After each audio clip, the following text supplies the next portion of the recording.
তোমরা সবাই কেমন আছো? আশা করি সবাই ভালো আছো, সুস্থ আছো আর আমরাও খুব ভালো আছি। আজ দিনটা হলো শনিবার, তার সাথে আবার জন্মাষ্টমী। চারিদিকে শঙ্খধ্বনি, উলুধ্বনি আওয়াজ পাওয়া যাচ্ছে। কিন্তু এখন বাজতে যাচ্ছে 10টা। কিছুক্ষণ আগেই আমি ঘুম থেকে উঠেছি। কালকে একটু বেরু করতে গেছিলাম। ওই করতে গিয়ে দেরি হয়ে গেছে সব কাজকর্ম করতে। তা এত সুন্দর রোদ উঠেছে কি বলবো আজকে, তাই তোমাদের সাথে একটু শেয়ার করছি। কাল রাতে যখন বাড়ি এসেছি অনেকটা দেরি করেই বাড়ি এসেছি। তারপরে গোছগাছ করে উঠতে ব্যাস অনেক দেরি হয়ে গেছে। তাই আজকে 9:45 বেজে গেছে। দেখো এত সুন্দর রোদ উঠেছে আর গাছগুলোর উপর পড়ছে, বেশ ভাল লাগছে দেখতে। গাছগুলোকে খুব সবুজ লাগছে। বৃষ্টির জল পেয়ে পেয়ে গাছগুলো একটু সবুজ হয়েছে। তা যাই হোক, শুনেছি নাকি জন্মাষ্টমীতে বৃষ্টি হয়। শুনেছি না, দেখেওছি। অনেকবারই মনে আছে যে প্রতিবারই বৃষ্টি হয়। হয়তো রাতে হবে বা হয়তো বেলার দিক করে হবে। তা যাই হোক, শুভ্রজিৎ আর মিঠি এখন ঘুমাচ্ছে। শুভ্রজিৎকে এখনই ডেকে তুলবো। একটুখানি মিষ্টি, তালের বড়া, একটুখানি মালপোয়া নিয়ে আসতে দেবো। আমি এগুলো বাড়িতে কিছুই করি না। আমার শ্বশুরবাড়িতে বেশ বড় করেই পুজোটা হয়। তো আজ যেহেতু জন্মাষ্টমী, সেজন্য আজকে তো আমি ভাত খাবো না।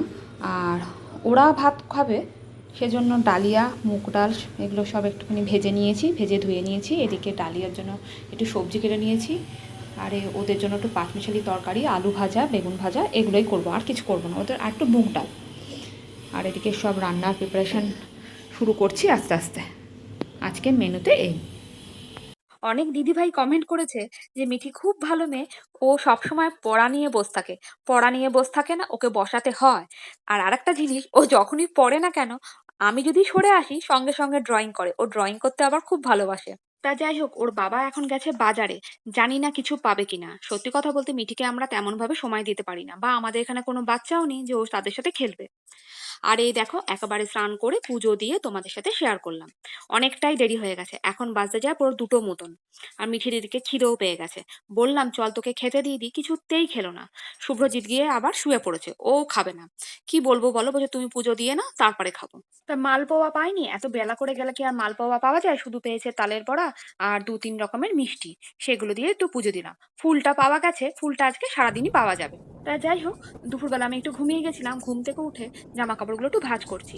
2 দিন ধরে যেসব জামা কাপড়গুলো পরেছিলাম, একটু বেরিয়েও ছিলাম, সেই সব জামা কাপড়গুলো গুছিয়ে নিচ্ছি। শুভ্রজিতের কয়েকটা জামা কাপড় ছিল। শুভ্রজিৎ একটু বেরিয়েছে, আজ ওর ছুটি আছে, তাই একটু বন্ধুদের সাথে একটু ঘুরতে গেছে।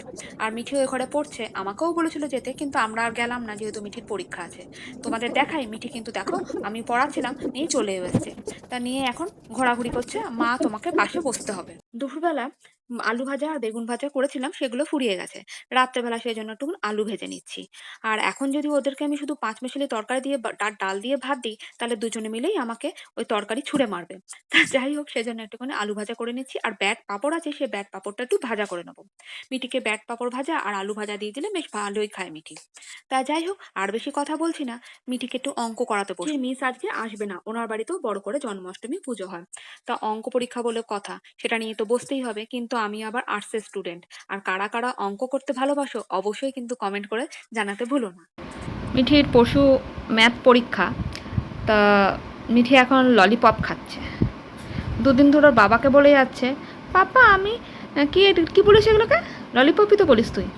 ললিপপ খাবো, ললিপপ খাবো। ওর বাবাও সেমনি দুটো এনে দিয়েছে। এত রাগ হচ্ছে আমার, কি আর বলবো, মানে খেয়েই চলেছে। বাবা, আবার পরীক্ষার মধ্যে সিনেমাও দেখছিস? আর তোমরা কি আমাদের মানে মিঠির ব্যাকগ্রাউন্ডের দেয়ালটা দেখো, মানে ওয়ালটা কি অবস্থা।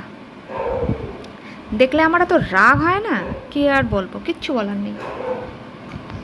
পুরো ঘরটাই আমাদের এরকম করা, পুরো ঘরটা। একদিন তোমাদেরকে ওয়াল ট্যুর করাবো। ওয়াল ট্যুর হয় আর আমরা দেখাবো ওয়াল ট্যুর। দেখেছো? মানে এত রাগ ধরে না। আগে তো কাগজ চেটাতো, সেই কাগজগুলো কিন্তু আমি ছিঁড়েছি। কাগজ চেটা মানে আঁকতো, সেই আঁকাগুলো চেটাতো। উফ, কী যে বিরক্ত লাগে। প্রতিটা দেওয়াল দেখো, ওই দিকের দেওয়ালগুলোও তোমরা দেখতে পারবে।